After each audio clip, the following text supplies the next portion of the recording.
বন্ধুরা সবাইকে আসসালামু আলাইকুম। আশা করি সকলে ভালো আছেন। আজকে আমি আপনাদের সামনে নিয়ে আসলাম পুরনো একটি টিপস, হয়তো অনেকের জানা হয়তো অজানা।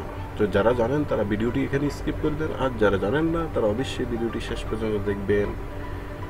তো আমার আজকের টিপস হলো, কারো কম্পিউটার অথবা কারো ল্যাপটপ যদি হ্যাং অথবা স্লো হয়ে যায় তা থেকে বাঁচার উপায় কি, এবং তা থেকে বাঁচতে হলে আপনাকে কি করতে হবে। তো সেই জন্য আপনাকে এই ভিডিওটি শেষ পর্যন্ত দেখতে হবে।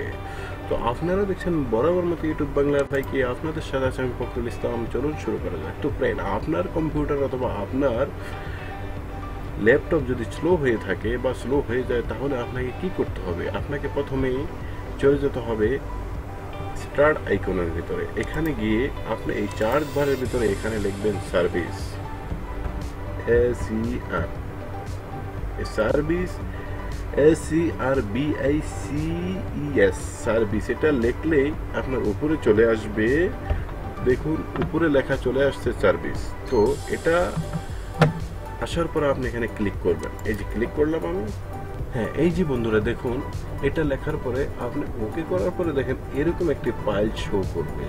এটিকে বড় করে নেবে। আপনি বড় করে নেওয়ার পরে আপনার ডেস্কটপ অথবা ল্যাপটপে আপনি বড় করে নেওয়ার পরে এরকম আপনি বারটা একটু বড় করে নেবেন। বড় করে নেওয়ার পরে দেখুন এখানে লেখা আছে উইন্ডোজ আপডেট। আপনি একদম নিচে চলে যাবেন, যেমন আমি চলে যাচ্ছি নিচে। দেখুন উইন্ডোজ আপডেট এই যে এখানে লেখা আছে।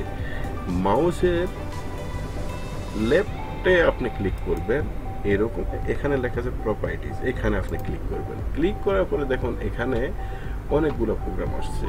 তো আসার পরে এখানে আপনি দেখুন এখানে দেখা আছে অটোমেটিক, ম্যানুয়াল, ডিসেবল। যদি এটা অটোমেটিক থাকে তাহলে আপনার উইন্ডোজটা বারবার আপনার আপডেট চাইবে, ম্যানুয়ালিও তাও চাইবে, আর ডিজেবল করে রাখলে আপনার এটা মাত্রে চাইবে না। যদি আপনার এটা অটোমেটিক অথবা ম্যানুয়াল করে থাকে তাহলে আপনি ডিজেবল করে নেবেন, করে এখানে অ্যাপ্লাই করবেন, এখানে ওকে করবেন। তারপরে আপনি আপনার কম্পিউটার অথবা ল্যাপটপটা বা ডেস্কটপটা আপনি রেজিস্টার করে নেবেন। আপনার কম্পিউটারটা আর হ্যাং করবে না বা ল্যাপটপটা আর হ্যাং করবে না আশা করি। তো এই হচ্ছে আমাদের 1 নাম্বার টিপস। এই টিপসটি আপনারা করে নেবেন। আমাদের দ্বিতীয় টিপসটি হলো, আবারও আপনি চলে যাবেন আপনার স্টার্ট বাটনে। এখানে গিয়ে এখানে লিখবেন আপনি রান লেখার পরে দেখেন এখানে রান চলে আসছে।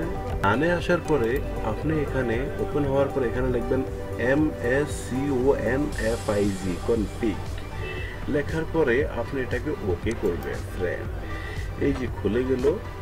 তো এটা খোলার পরে এই যে ফ্রেন্ড দেখুন খুলে গেল। তো খোলার পরে আপনি কি করবেন, জেনারেলের ভিতরে আপনি খেয়াল করে দেখবেন এটা কোনটা দেওয়া আছে এই তিনটার ভিতরে। তো আপনি কি করবেন, নর্মাল সেটআপের ভিতরে রাখবেন, তাহলে আপনার কোনো সমস্যা হবে না। তারপর আপনি চলে যাবেন, আর যেগুলো যেভাবে আছে বোথ সার্ভিস এগুলো সেম ভাবে থাকতে দেবেন, এগুলো কিছু ধরবেন না। আপনি চলে যাবেন স্টার্ট আপ, এখানে চলে যাবেন।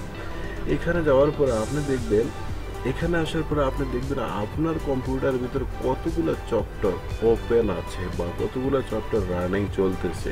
তো যেগুলো আপনার প্রয়োজন সেইগুলো আপনি এখান থেকে টিক মার্ক দিয়ে নিতে পারেন বা টিক উঠিয়ে নিতে পারেন। তো আপনার প্রয়োজন মতো আপনি করে নেবেন, করে অ্যাপ্লাই করবেন, তারপর ওকে করবেন, হয়ে যাবে। কম্পিউটারটা রেজিস্টার করে নেবেন, তো হয়ে যাবে। তো আপনার কম্পিউটার আর চলো হবে না, আপনার কম্পিউটার খুব স্পিডভাবে চলবে।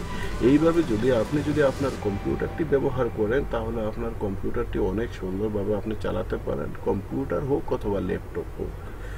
তো ফ্রেন্ড, এই ছিল আমার আজকের টিপস। আশা করি আপনাদের কাছে অনেক ভালো লাগবে যারা কম্পিউটার অথবা ল্যাপটপ চালান।